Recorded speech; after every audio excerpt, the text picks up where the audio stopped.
Max. What they're saying now is the phone is ringing off the hook. These trading partners are calling the White House claims the president's that he's having conversations with Japan and other countries, and they want to make. I've heard the opposite today. I talked to sort of the former national security types who advise big banks. They said the opposite is true, that no foreign leader wants to talk to Donald Trump because they don't trust him. Well, picking up on what Steph just said, I think there's probably truth to that. You just look at how our alliances have shifted over the last couple of months and how close European nations have become, how close that alliance has become between Europe and Canada, for instance, the UK and Canada once again. Look, I think that if you were to tease out what the White House is saying, that the phone is ringing off the hook, why, given what we've seen here, would you have any confidence that this is a White House and a U.S. Trade Representative's office and a Commerce Department that's equipped at this point to work on the types of deals in the kind of minutia that they require? What we were promised at the beginning of this administration is the Trade Representative, the Commerce Department, they were going to take an extremely close look at all of these bilateral trade agreements and to come up with numbers befitting each of these relationships that would be reciprocal tariffs. Use quotation fingers. They're not. Even going back to Smoot-Hawley in the 1930s, that took a year and a half for Congress to come up with what those levels were going to be. And we're talking about a global trade picture that was dramatically different from the one that we have today. Much smaller, much less intricate.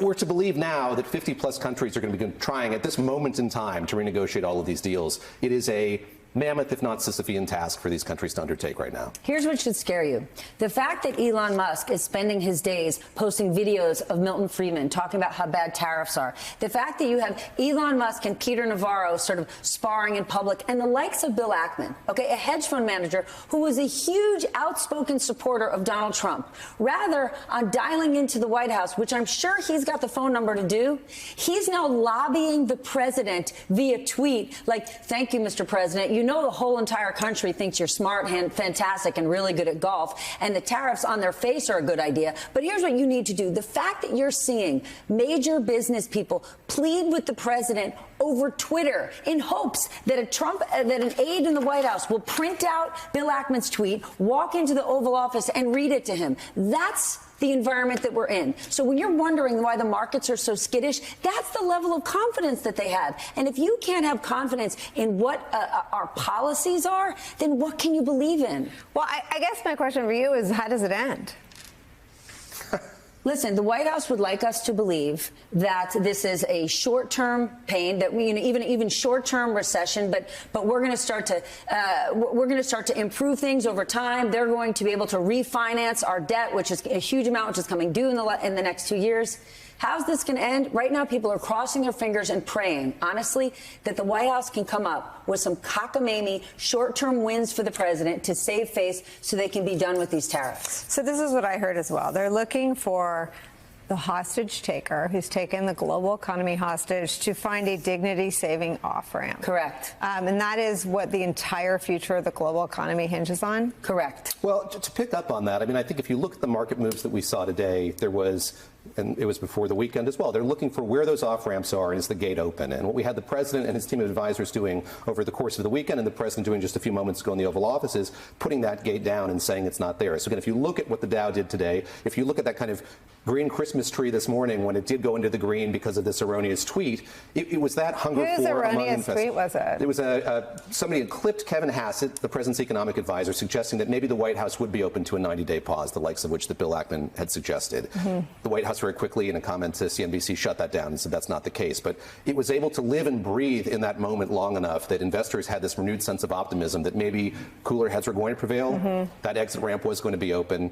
And as I said, once again, the White House kind of shut that down. And I think that what Wall Street wants here is certainty and clarity about what the path forward is. And more than that, wants to know that maybe there is a way for this to end in somewhat dramatic fashion. Can I draw one comparison for you? Compare this to 2008.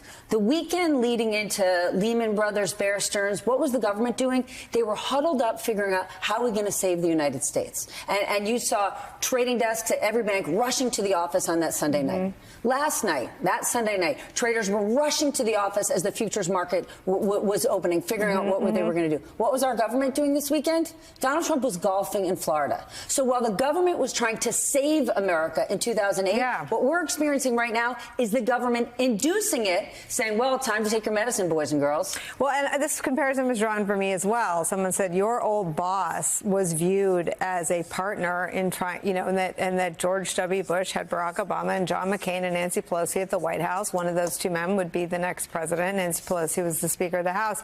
And that they were trying to avoid the most cataclysmic economic catastrophe.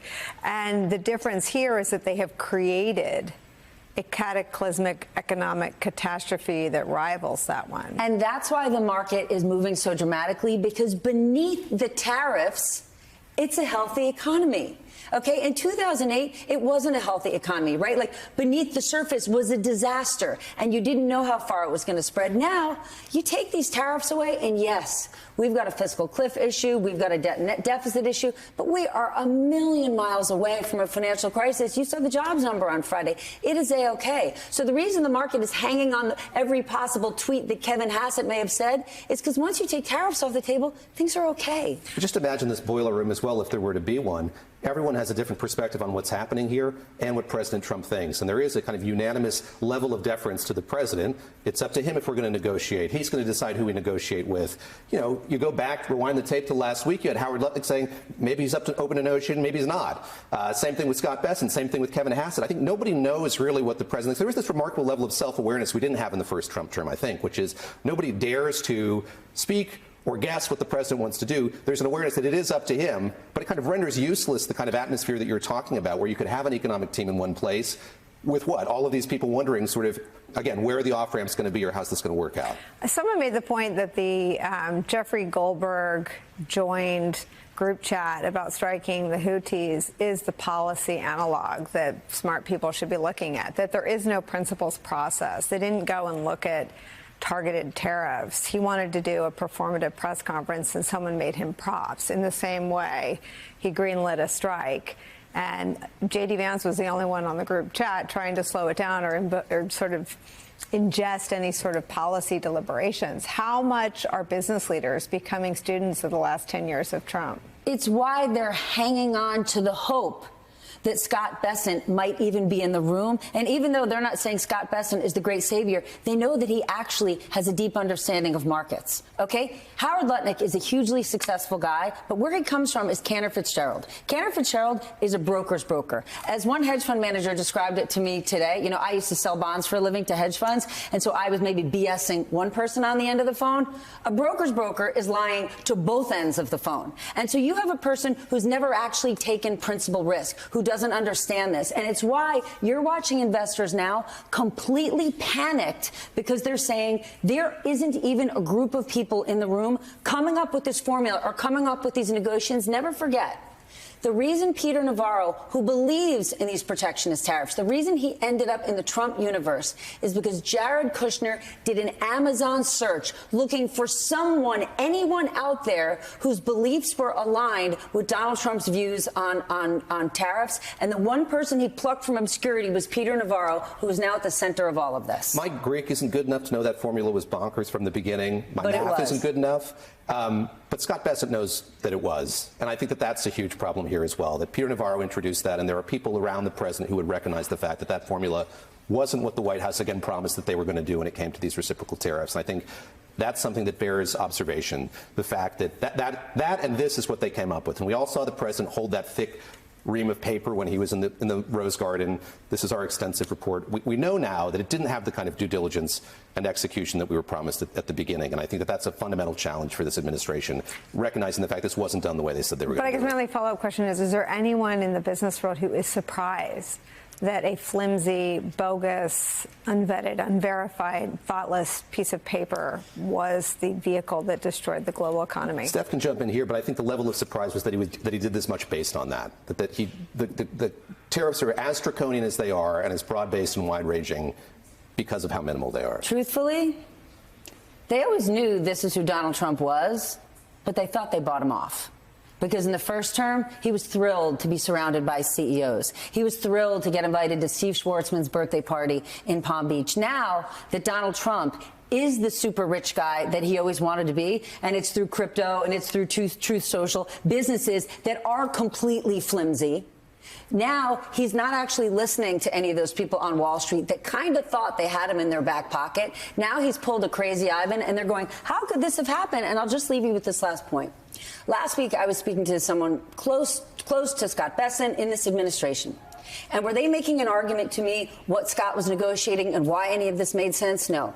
The last message they gave to me that they thought was important to tell me was a text that they got from a close pal of Donald Trump. And all the text said was, don't worry, Donald Trump, heart emoji, loves Scott.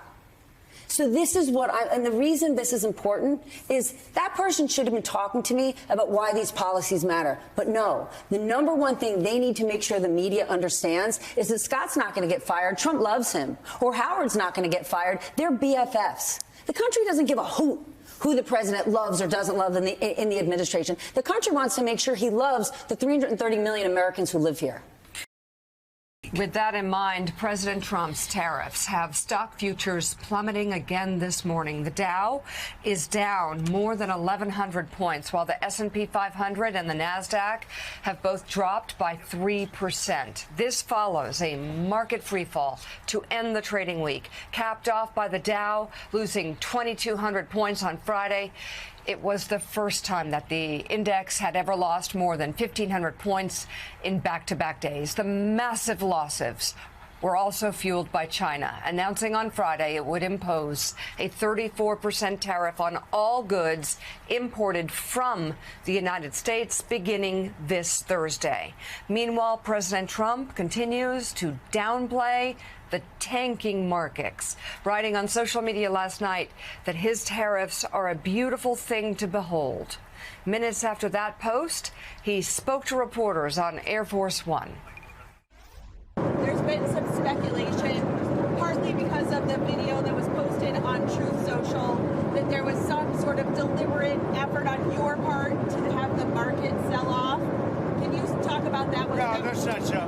But I do want to solve the deficit problem that we have with China, with the European Union and other nations. And they're going to have to do that. And if they want to talk about that, I'm open to talking. But otherwise, why would I want to talk? Is there pain in the market at some point you're unwilling to tolerate this idea of a Trump put? Is there a threshold? I think your question is so stupid. I mean, I think it's I don't want anything to go down. But sometimes you have to take medicine to fix something. So, Mika, of course, you had the administration officials, mainly billionaires. It's quite a look, isn't it? While working class Americans and middle class Americans are getting lined up for a new recession where they're suffering, billionaires are sent out to talk. But this is from the Washington Post. Some quotes here. It's actually Elon Musk, of course, said that he hoped that the United States would eliminate tariffs, got into a fight with other members of the administration. You actually have Charles Koch leading a lawsuit against the tariffs, while Republicans in both chambers are organizing a legislative effort to roll them back. Not enough yet for it to matter. And this Bill Ackman said the risk of not doing so will drive the economy into a recession, possibly a severe one. And he talked about a economic nuclear winter. Well, but then again, you know, somebody said something on a college campus that upset Bill once. Ben Shapiro, the right-wing pundit and co-founder of the Daily Wire, called tariffs, quote, probably unconstitutional. As far as whether it's constitutional or not, the president has declared emergency powers right now and is using actually vehicles that have never been used before for tariffs. So there is a constitutional question, and I don't know how the Supreme Court's going to, again, conclude this. But any power the president has here has been given by Congress. Congress can take it back if they choose. Again, They probably won't choose to, because it's again, one way out of this. I wonder what legislators in Texas and Oklahoma and other oil states are seeing as we go towards 60. and then oil goes below 60. And I mean, it seems like they're going to just sit back and let the economy implode if we keep moving in this direction. I hope we don't. I'm really hoping that again, sort of there will be a moderating influence on these extreme tariff numbers. But right now, doesn't look like any Republicans willing to do that. Well, and President Trump's cabinet officials hit the Sunday talk shows to defend his tariffs, and we heard some conflicting messages. Here are Treasury Secretary Scott Bessent and Commerce Secretary Howard Lutnick. The president on Saturday urging people, quote, to hang tough, saying it won't be easy. And I guess the big question on people's minds, Mr. Secretary, how difficult is it going to be? And how long are Americans going to have to hang tough? Well, I reject the assumption. There doesn't have to be a recession. Who knows how the market is going to react in a day, in a week. What we are looking at is building the long-term economic fundamentals for prosperity. Can you help provide some clarity for folks? How long will this period of uncertainty be? Are we talking about weeks? Are we talking about months? Are we talking about years? Again, this is an adjustment process. So let me just ask you, is President Trump willing to negotiate, or are these tariffs permanent? Well, I think that's going to be a decision for President Trump, but I can tell you that as only he can do at this moment, he's created maximum leverage for himself. And more than 50 countries have approached the administration about lowering their non-tariff trade barriers, lowering their tariffs, stopping currency manipulation. And they've been bad actors for a long time, and it's not the kind of thing you can negotiate away in days or weeks. There is no postponing. They are definitely going to stay in place for days and weeks. That is sort of obvious. The president needs to reset global trade. Everybody has a trade surplus, and we have a trade deficit. We are paying away our future and our lives. Yeah, okay.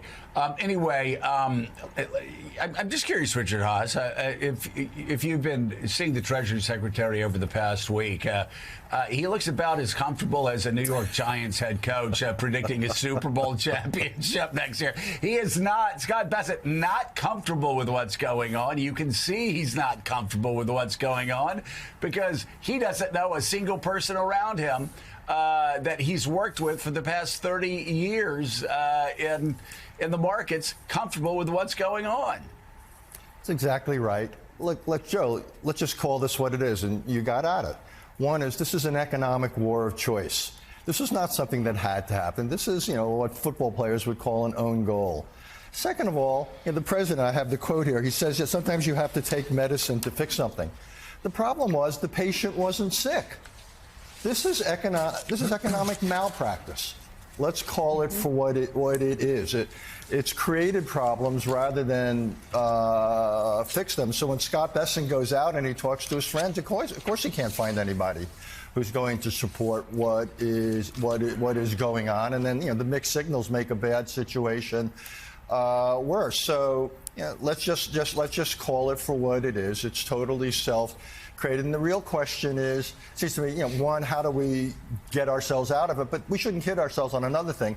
Even if there's a degree of economic recovery, someday there will be in the markets, a lot of the damage here will be lasting. The United States will not again ever have the same reputation. The dollar won't have the same strength. The rest of the world's willingness to tolerate American debt will be much diminished.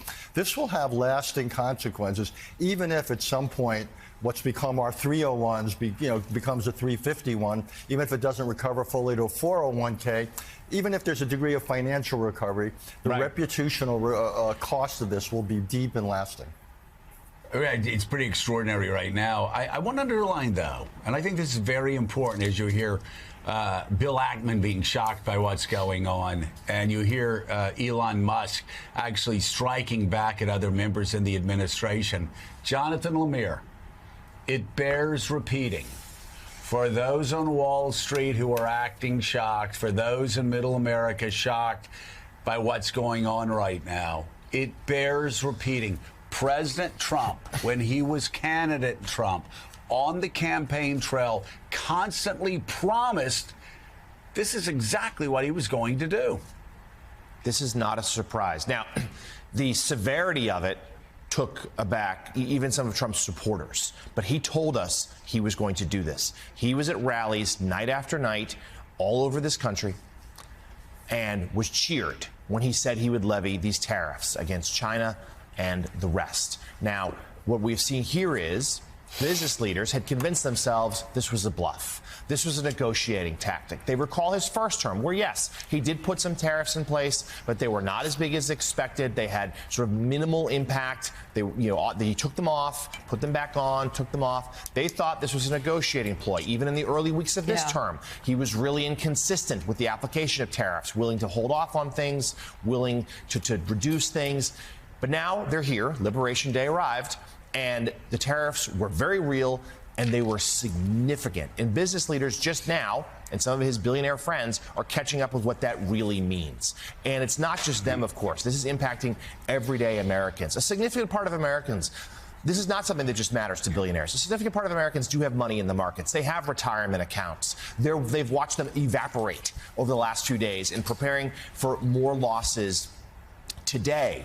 And also in the days and weeks ahead, we're going to see the impact with prices as well, as the goods that are coming overseas with these new tariffs will suddenly cost a lot more. And these are voters, many of them Trump voters, who are going to pay as much of a price here as anyone else. He told us he was going to do it, and at least for now, he's sticking with it.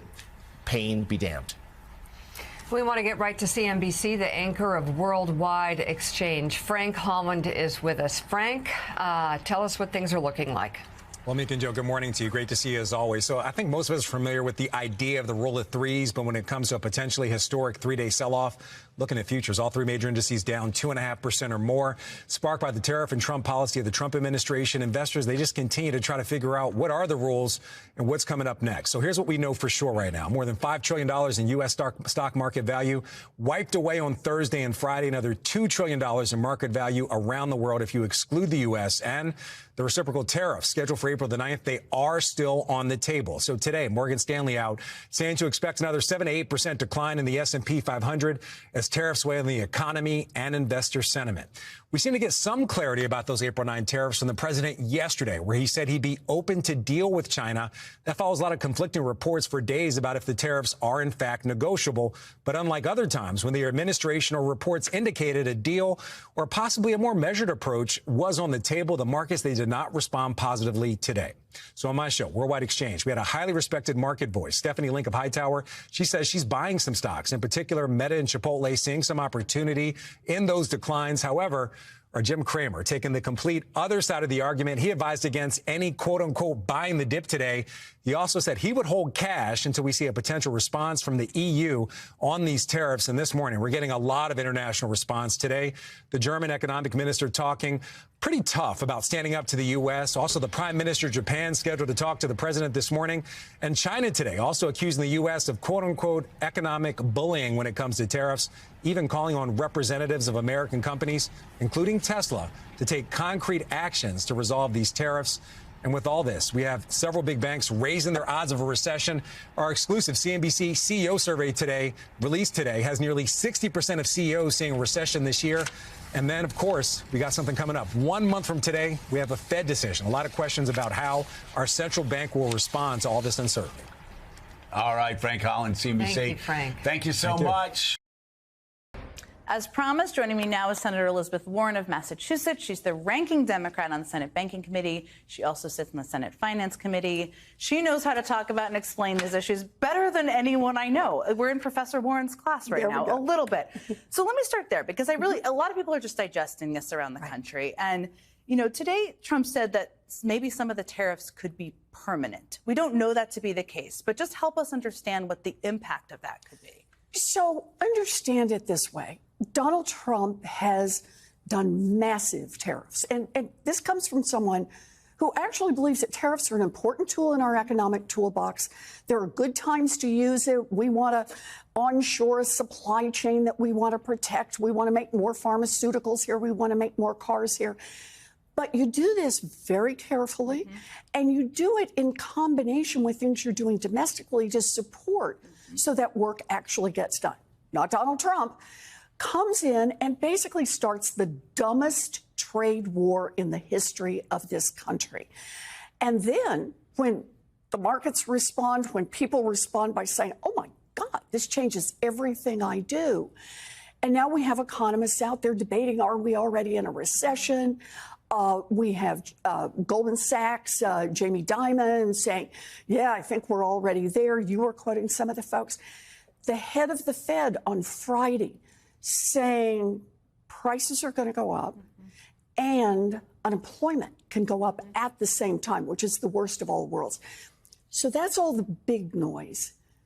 But the way this hits families, one household at a time, this is going to be about potentially millions of people losing their jobs. It's going to be about millions of people losing their savings, many of people losing their retirement security, and at the same time taking on even higher costs for everything they buy. So that's going to push us in potentially to foreclosures or people being pushed out of their apartments. You know, I remember this from 2008 and how long it took us to dig our way out. And to this day, there are families, there are communities that still haven't recovered. Recessions can be all those fancy charts and graphs, but at the end of the day, people feel them one person at a time, and they can be devastating. I was thinking of you today, and I was so grateful you were able to come on because and I just read this, but Mark Cuban posted this today. He said, if the new tariffs stay in place for multiple years and are enforced and inflationary, and DOJ continues to cut and fire, which is also having an impact on the economy, we will be in a far worse situation than 2008. Yeah. I mean, I think I first met you when you were one of the loudest and boldest voices during that period of time. Do you feel that way too? You know, I am very worried, and I'm worried because these tariffs are coming in exactly like Cuban points out. At a time when the economy has already absorbed one body blow after another. Look at all the people around the country that have already been fired by DOJ or who are afraid that when they show up tomorrow for work, they're going to be thrown out. Look at all the cuts, for example, to our medical research and scientific research. So all those contracts are being pulled back. Cuts that are going into our public schools, which means little towns across Massachusetts and big cities saying, wait a minute, we're not going to be able to hold our budgets together here.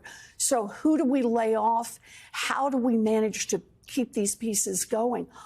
All of this occurring at the same moment that Donald Trump just comes in and declares that he's going to turn over the economy on top of small businesses that are already pushed tight to the edge, on top of lots of people already losing their jobs.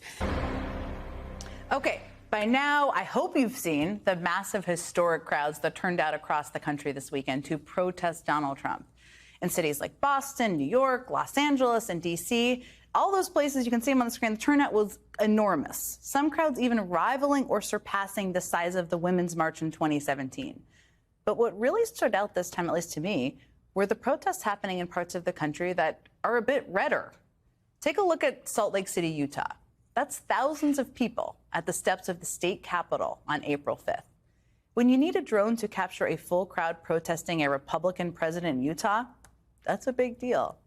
In Columbus, Ohio, J.D. Vance's home state, hundreds came out in the pouring rain in every major swing state, many of which Donald Trump won. North Carolina, Georgia, Maine, Arizona.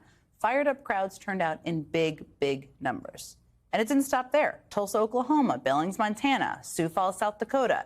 People showed up with a clear, urgent message. Hands off our country. Honestly, pick a state, any state. Google hands off. And you'll find that even the reddest corners of the reddest states turned out in force. And Senator Elizabeth Warren is back with me. So you were in Tennessee this weekend. I was. Just not what most people would envision. What was it like there when you were visiting, and what do you think of these crowds? I think the crowds are fabulous. I think people are tuned in, and they really care. People were there to tell their stories, to talk about what's happening to them. But they were also there to say, what can we do? Yeah. What do we need to do? We got this. Because they were determined. They were ready to fight back. Boy, they were on their feet about tax cuts for billionaires, about taking away support for Social Security and the cuts in the Social Security Administration. They were there to talk about don't take away health care from little babies through Medicaid.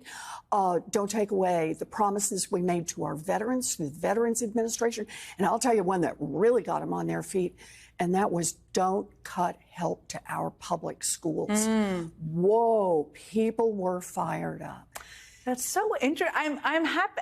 It's horrible what's happening in public schools, but I'm happy to hear that people are so tuned into that. Oh, they were ready.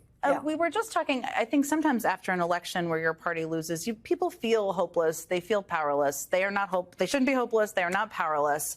But these are a reminder out there of the power of people. And Republicans are watching them, right? Yeah, that's exactly right. There are a lot of reminders. So one of the things we talked about is I said, call your senator, call your rep. And I said, and before you tell me, oh, I've done that and it didn't do any good, all I have to say to you is Wednesday. It was Wednesday when we saw the first crack in the Republican senators and Trump wall. And that was when those Republicans crossed the aisle on the tariff question. And I said, and the second thing you got to do is you got to get out there and organize. And before you tell me organizing doesn't work, I'll say to you Tuesday, because it was Tuesday in Wisconsin where good old Elon Musk had shown up with his $25 million in cheese hat and evidently made the election go even stronger for Democrats by doing that. And that was because people organized. And now the heart of it is tell your stories. Get out there and tell your stories. The Republicans want to give tax breaks to billionaires, and they want to pay for it on the backs of your kids and your grandma and your friend down the street who has a disability and your neighbors. You got to tell these stories. Because remember 2017? You remember. We didn't have control. Democrats did not have control of the House. The Republicans did. Republicans had control of the Senate. And Donald Trump was in the White House, and they were determined to kill health care for tens of millions of people. That bill passed the House easily. They all went off and celebrated. It came to the Senate, and it was people who told stories, who brought their babies who depend on that health care, who brought in seniors who depend on that health care, told their personal stories in Washington and all across the country. And you remember that night, it came down, we didn't have any more Democrats. No. It came down to one vote, and it was when good old John McCain had listened to those stories and voted no and saved health care for tens of millions of Americans. That's the power of what we do together. I want to bring in NBC White House correspondent Vaughn Hilliard. Aaron David Miller is senior fellow at the Carnegie Endowment for International Peace and a former Arab-Israeli negotiator.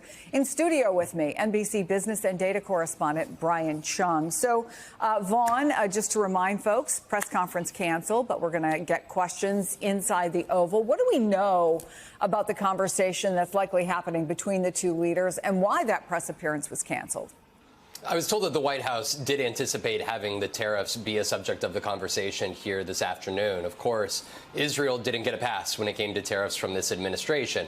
A 17% tariff was levied on Israel, and the prime minister intends to discuss that with the president here this afternoon. Of course, there's a conversation of whether this was a negotiating tactic for the president, and just in social media post a bit ago, he suggested that it in fact was, and that he was going to have direct talks with leaders. This is the first world leader to come and meet with him directly in person and to engage in on this front here. Of course, we would expect the Israel-Gaza war to, of course, be a subject of conversation. But as for where this, press conference turned Oval Office scrum that we anticipate happening any moment now in the direction that it goes, I think if you go back a month and a half ago, that was when, of course, at the time, standing next to Bibi Netanyahu, the president suggested a takeover by by the United States of Gaza here. If you fast forwarded what the conversation is today, it's about the security of the U.S. economy, a very different conversation and focus here today in the United States here. But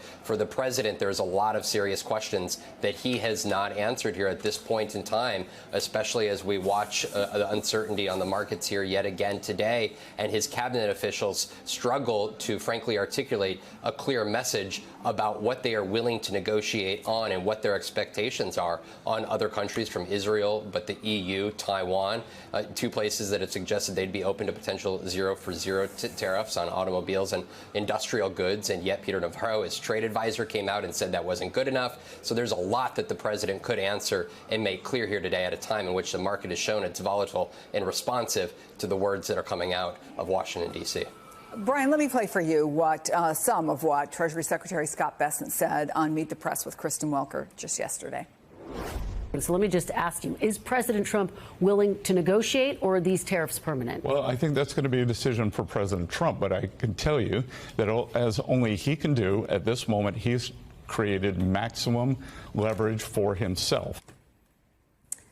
Just before we came on the air, Trump threatened China on social media, saying if it retaliated, he would impose an additional 50% tariff and cancel their requested meetings, adding that negotiations with other countries will begin immediately.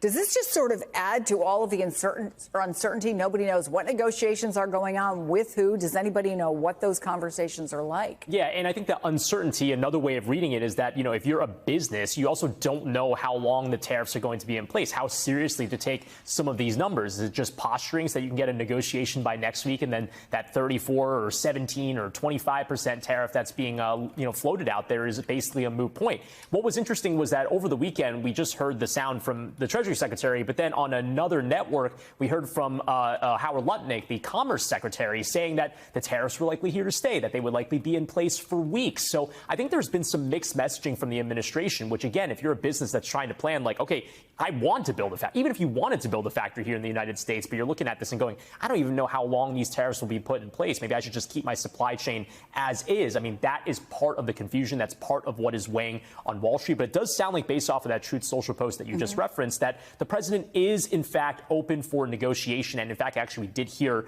from Scott Bessent in that same interview yesterday that apparently, again, this is what he said, over 50 countries had reached out to the administration about lowering their tariffs. So if they are open to negotiation, and we take this Truth Social post at face value, then maybe there is some wiggle room for potentially taking down some of these tariffs down the line. Well, Aaron, Netanyahu, of course, is in the middle of war with Hamas back home, but he has a strong ally in the White House. You could argue his relationship with Trump is maybe his most important one right now, yet, as we said, Trump slapped Israel with a 17% tariff. What does Netanyahu need out of this meeting? Thanks for having me, Chris. Any day that Benjamin Netanyahu gets to get away from his domestic travails, Cuttergate, BBGate, which involves leaked classified information by some of his close aides, is a good day. And I think he's gone from meeting with Orban, with whom he has a romance, to meeting with his key partner, Donald Trump. Benjamin Netanyahu, if he could vote, would vote for the Republican Party. And again, he demonstrates his indispensability. And if, in fact, there is a happy outcome on tariffs, that is to reduce 70%, which is going to really slam the Israeli economy, particularly the service, as opposed to the goods exported to the United States, to 10%. It'd be a win for both guys. I mean, Netanyahu claimed that I have a special relationship with President Trump, and Trump is going to say, I've created a sort of beggar's economy here with tariffs, and you see, here's an example of a guy who came. He said all the right things. He said please and thank you, and we reduced his tariffs. So that's one possible outcome. The other issue, Chris, is Iran, and Netanyahu understands that indirect negotiations between the United States and Iran probably are around the corner. And I think he wants to weigh in with his preferred view about how the Iranian problem should be handled. Aaron, Trump has shown he believes that tariffs are not just an economic tool. They're also a weapon he wants to use to combat drug smuggling, immigration, or whatever it is he wants from another country, right? Our own Andrea Mitchell asked Secretary of State Marco Rubio about the impact of all this on our European allies. No, their economies are not crashing. Their markets are reacting. No, their economies are not crashing. Their markets are reacting to a dramatic change in the global order in terms of trade. But ultimately, the markets, as long as they know what the rules are going to be moving forward, and as long as that's set and you can sustain where you're going to be, the markets will adjust. Businesses around the world, including in trade and global trade, they just need to know what the rules are. Well, that's the key phrase, right, Aaron? They just need to know what the rules are. But what impact does it have if nobody knows what the rules are? I mean, uncertainty is always bad for business, whether it's the markets, whether it's tech mergers, whether it's the economy. And look, the rules here are being written and rewritten by the president. Again, back to the Israeli case. In 1985, the U.S. and Israel signed a free trade agreement. That was the first free trade agreement that the United States signed with any country. Now that's gone, and Israel now is in the same category with Afghanistan or China or Russia or Vietnam. So again, if in fact the president's objective is negotiations that reflect a balance of interests with allies, that's one thing.